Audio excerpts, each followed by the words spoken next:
ਹੁਣ ਲਾਲ ਤੋਂ ਬਾਅਦ ਕਾਲੀ ਹੋ ਗਈ ਹੈ।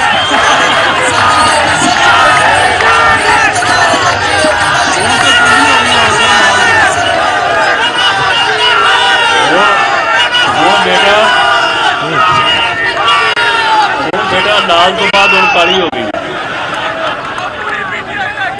तो ये लोग जो हमारे लोगों की शराफत का नजायज फायदा उठाते थे, ये हम जब कभी किसी बाजार में किसी जगह जाते थे तो आगे से इनको इसने सिखाया हुआ था, समझाया हुआ था कि जब किसी मुखालिफ जमात के बंदे को देखो तो उसे गालियां दो, उसे चोर कहो, उसे डाकू कहो। इसने नौजवानों में नफरत के ऐसे बीज बोए, इसने नफरत के ऐसे बीज बोए कि उन नौजवानों को आग में अंधा कर दिया। उन्हें यह मालूम नहीं पड़ा कि वो एहतजाज करने के लिए किस तरफ जा रहे हैं, और उन्होंने एक ऐसे घर में दाखिल होके, जिस घर में कायदे आज़म मोहम्मद अली जिन्ना रहते रहे, जो उनकी मलकियत था, उन्होंने बाद में अपनी पाक फौज को अतिया कर दिया और वहां पे उस पूरे एरिया के कोर कमांडर जो है वो एक पूरे एरिया को जो है वो उसका दिफा का जिम्मेदार होता है। उसके घर में ये लोग दाखिल हुए, हर चीज को लूटा, पहले लूट मार की। आप इनका करैक्टर देखें, आप इनकी सूरत हाल देखें। पहले हर चीज को लूटा और उसके बाद आग लगा दी। मेरे भाइयों, उस घर में क्या सिर्फ घर का सामान था? उस घर में जो है वो कैंप ऑफिस था कमांडर का। उस घर में एक लैपटॉप जो पड़ा था, उसमें इतनी कीमती इंफॉर्मेशन थी कि अगर वो किसी के हत्थे चढ़ जाए तो ये पाकिस्तान का दिफा कंप्रोमाइज हो सकता है। इन लोगों ने उसको जला दिया या उन्हें उठा के ले गए। अब क्या ये फौज की जिम्मेदारी नहीं है कि इन चीजों को जो है वो बरामद करे? और उन लोगों को, जिन लोगों ने इस हद तक जाके मुल्क के दिफाई निजाम को ट्रेसपास किया है, उनको गिरफ्तार करे और उनका मिलिट्री कोर्ट में मुकदमा चलाए। ये कलभूषण से ये लोग जो हमारे दिफाई तंसीबात पर हमलावर हुए हैं, जिन्होंने हमारे दिफाई हेडक्वार्टर के ऊपर हमला किया है, जिन्होंने हमारे दिफा को जो है कमजोर करने की कोशिश की है, ये लोग कलभूषण से कम सजावार नहीं हैं। ये उतने ही मुजरम हैं। और अब कहता है जी मेरे साथ मुज़ाकरात कर लो। भाई तुम्हारे साथ किस बात के मुज़ाकरात करें? तुम तो बेशर्म आदमी, तुमने तो अभी तक इस अमल की जो है वो खुल के मजम्मत भी नहीं की। और फिर इसने ये भी किया कि अब साजिशें घड़ रहा है कि किसी तरह से कोई ऐसा वाकया करूं। पाकिस्तान के अवाम जज्बाती हैं और बात चीजों के ऊपर वो बहुत जल्दी जज्बात में आ जाते हैं। इसने ये मंसूबा घड़ा और इसके ऊपर इनकी आपस में गुफ्तगू हुई कि या तो किसी पीटीआई के नॉन वर्कर के घर के ऊपर हमला करवाएं और वहां पे फिर खुद ही एक दो बंदे खड़का दें और उनका पर्चा जो है वो फिर हमारे ऊपर। वो तो फिर सीधी बात है। और साथ इन्होंने ये भी कहा, ये भी गुफ्तगू की कि हम किसी तरह से जो है वो हम कोई रेप का ड्रामा रचाएं और आवाम को जज्बाती करें। ये बात जो है ये हमारी एक इंटेलिजेंस एजेंसी ने जो है वो इंटरसेप्ट की और उन्होंने रात 11:15 बजे मुझे बताया कि जी ये होने वाला है। मैंने कहा कि चले मैं कल इसके ऊपर जो है वो प्रेस कॉन्फ्रेंस करके इसको पूरी तरह से वाजे कर दूंगा। उन्होंने कहा कि राणा साहब, इस बेशर्म बेगैरत आदमी का कोई पता नहीं, ये आज ही रात कोई वाकया कर दे।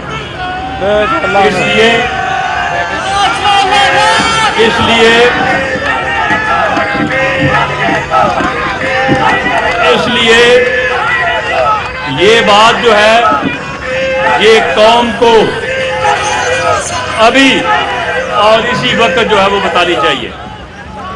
मेरे मुस्लिम लीगी भाइयों, ये आपको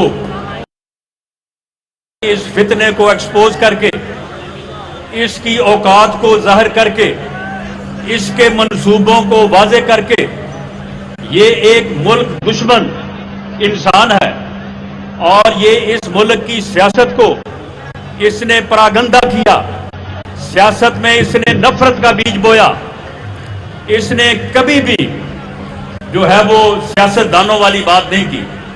मुज़ाकरात तो सियासतदानों से होते हैं, इन जैसे लोगों से जो किसी वक्त कहें कि मैं मर जाऊं इससे पहले कि मैं अपने मखालत से बात करूं।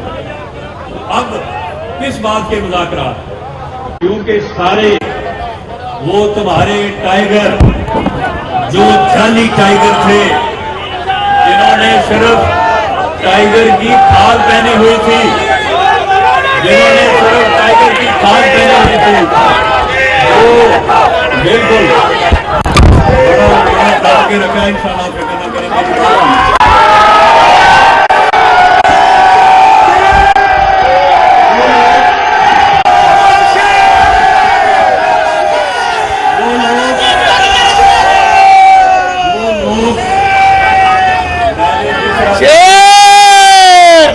हमारे लोग 2-2 साल, 3 साल उन्होंने जेलें काटी। ऊपर चढ़ के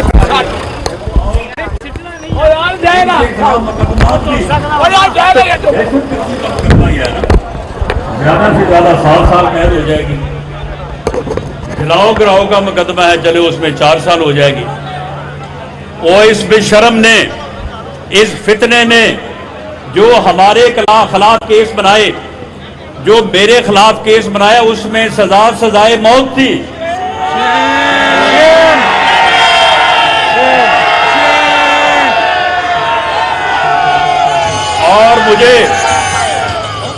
और मुझे मैं जब एक महीने बाद जब मुझे अदालत में पेश किया गया तो मेरे वकला ने कहा कि जी ये तो केस बड़ा जालिम है, इसमें सिर्फ 2-3 गवाह हैं, ये इन्होंने एक आधी तारीख पे उनको नोट करके तो इन्होंने तो सजा सुना देनी है। मैंने उसी दिन वहां पे जो मीडिया मौजूद था, मैंने उनसे कहा कि जिस दिन 2 जुलाई को मुझे गिरफ्तार किया था, उस दिन मैं अपनी पार्टी और अपने लीडर्स के साथ 100% खड़ा था। आज मैं अपनी पार्टी और अपने लीडर नवाज शरीफ के साथ 1000% खड़ा हूं।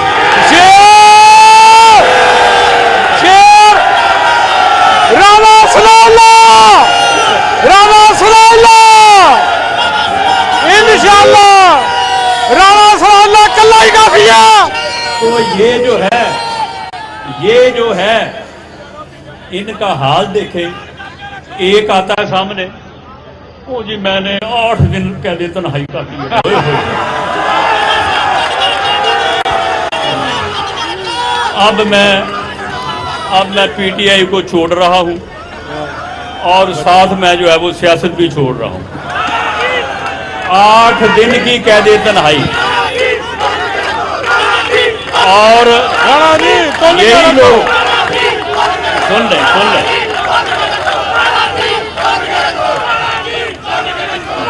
जेड़ा सुनया गया और भी तो,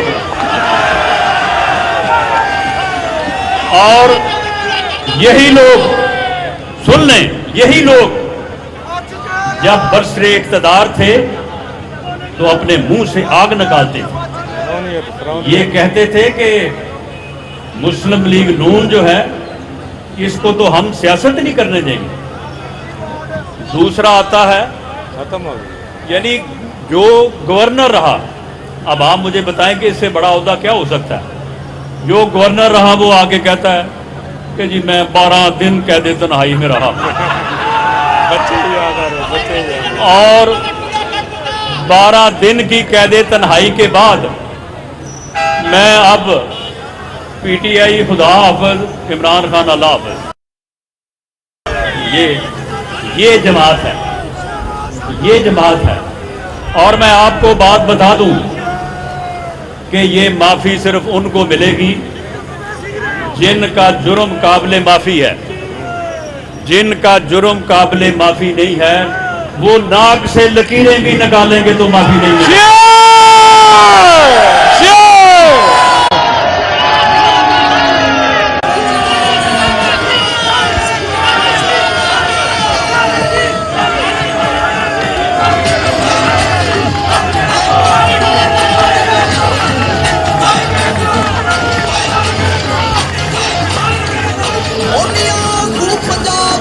मुस्लिम लीगी साथियों,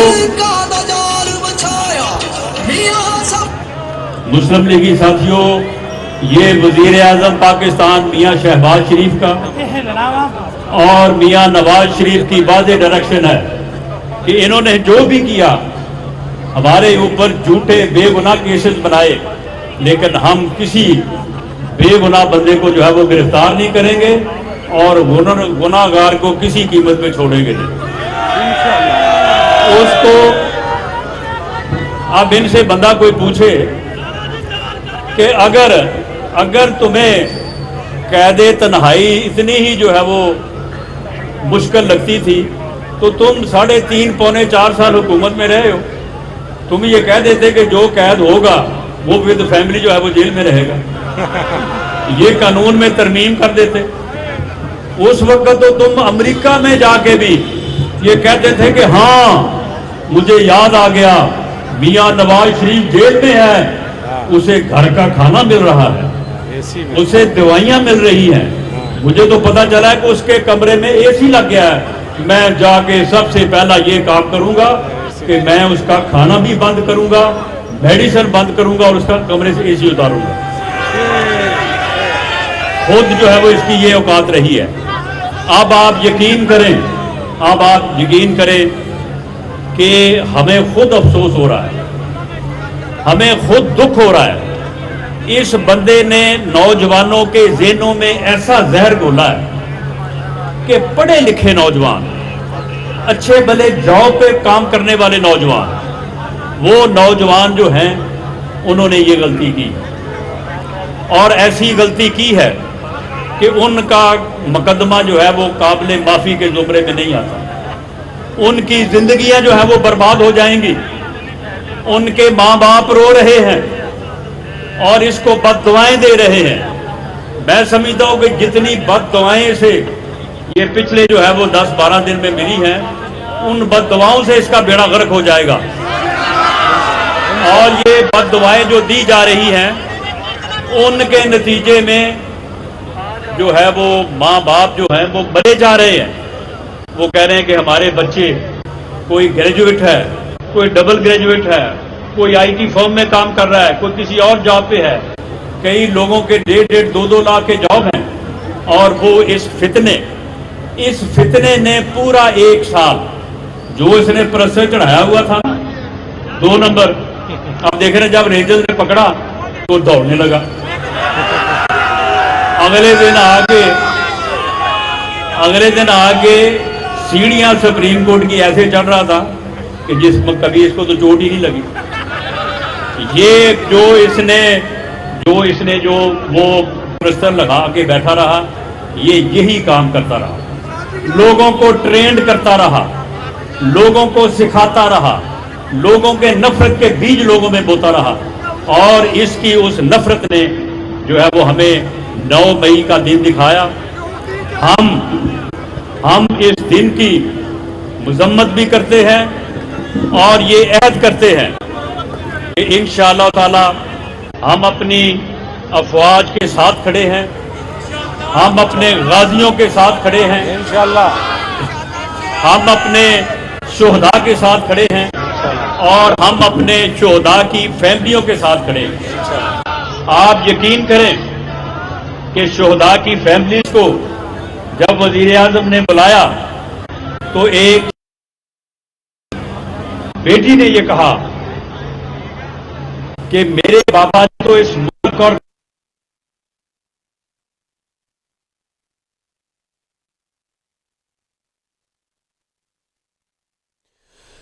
फैसलाबाद में नाज़रीन वज़ीर दाखिला राना सनाउल्लाह यौम तकरीम शहदाए पाकिस्तान और यौम तकबीर पाकिस्तान के हवाले से रैली से खिताब कर रहे हैं। फैसलाबाद में कैप्टन कर्नल शेर खान, वो कैप्टन था, नाम उसका कर्नल शेर खान था। वो बहादुर कि जब वो शहीद हुआ तो इंडिया का जर्नैल कह रहा है, इंडिया का जर्नैल, आपने सुनी होगी उसकी वीडियो, वो कह रहा है कि मुझे इतना रश्क आया कि यार वाह, ये ऐसा जरी जवान, ऐसा बहादुर जवान इतनी बेबाकी से और बहादुरी से लड़ा है। तो मैंने कहा अपनी फौज से कि उसे उतार के नीचे लेके आओ, उसे उतार के नीचे लेके आओ, मैं उसे सलूट करना चाहता हूं। यानी हमारे वो शोहदा, हमारे वो शोहदा, हमारे वो शोहदा जिनको हमारा दुश्मन भी सलूट करे, उनको ये बदबख्त जो है वो उनकी यादगारों पे उनके मुजस्समों को तोड़ें, उनको आग लगाएं और उसके बाद कहें कि आप हमारे साथ बैठे मुज़ाकरात करें। हम अगर ऐसा करेंगे तो फिर हम शोहदा की फैमिली को क्या जवाब देंगे? हम उनका सामना कर सकते हैं? हम उनका बिल्कुल सामना नहीं कर सकते। और अफवाज पाकिस्तान को इसने यही नहीं किया, ये बात भी अब जब ये सारे मामलात की इंक्वायरीज होंगी तो इस फितने के जुम्मे लगेगी। मैं वक्त से पहले बात नहीं करनी चाहता, लेकिन इसने आर्मी चीफ की तैनाती के मौके पे इसने आर्मी को तकसीम करने की एक नापाक जसारत की। इसने कोशिश की, अगर ये इस कोशिश में कामयाब हो जाता तो शायद इसके गैर मुल्की जो आका हैं उनकी जो है वो उम्मीदें बाहर आ जाती। इसके गैर मुल्की आका जो है वो इसका बड़ा दम भर रहे हैं, वो इसका बड़ा दम भर रहे हैं। एक वो है ज़ल्मे खलील हरामजादा, वो हरामजादा जो है वो बड़े ट्वीट कर रहा है, रोज ट्वीट कर रहा है, मेरे खिलाफ ट्वीट कर रहा है। तो ये इसके गैर मुल्की आका जो है जितनी मर्जी अब इसकी जो है वो हमायत करें। अल्लाह के फजल से इस फितने को कौम ने शनाख्त कर लिया है, इदराक कर लिया है, हमारे शुहदा की फैमिलीज ने शनाख्त कर लिया है, इदराक कर लिया है। अब ये फितना जो है ये अपने अंजाम को पहुंचेगा।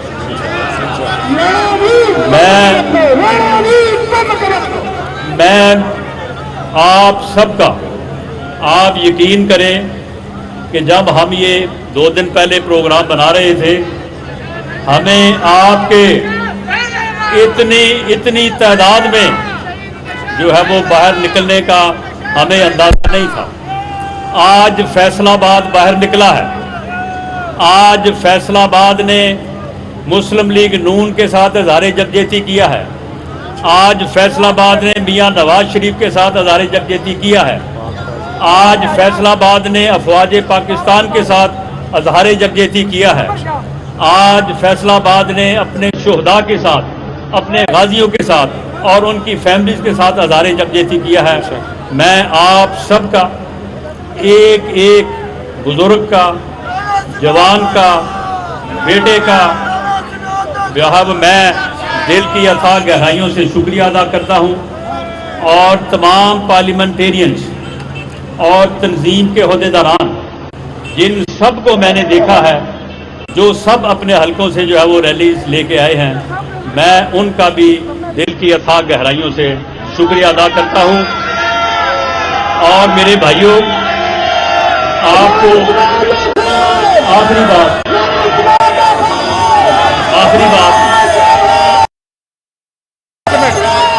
सुन लें।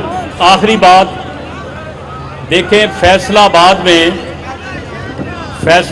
में दो वाकयात हुए। एक, इन्होंने मेरे घर को जलाने की कोशिश की, वहां पे आप पहुंच गए। तो जब शेर पहुंच गए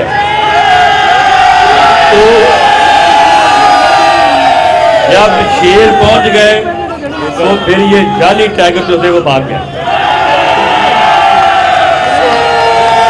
एक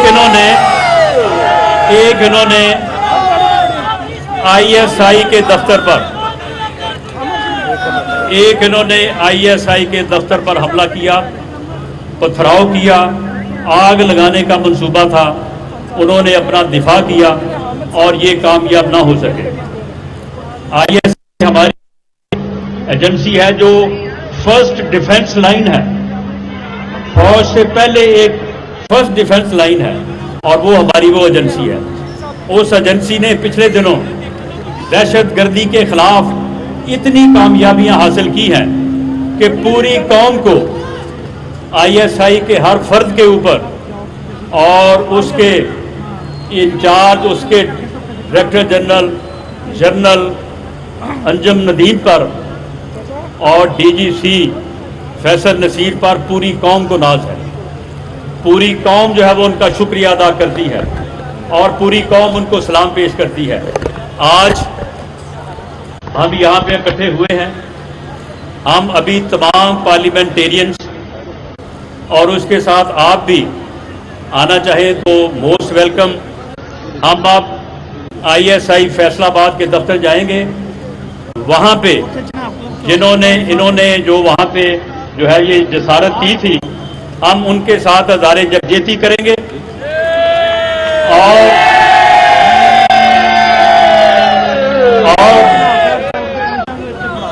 चनाब क्लब चौक में हज़ारे यकजहती करेंगे और उनको जो है वो गुलदस्ता पेश करेंगे। आप तमाम अहबाब का, मीडिया का, सब दोस्तों का बहुत शुक्रिया, बहुत मेहरबानी।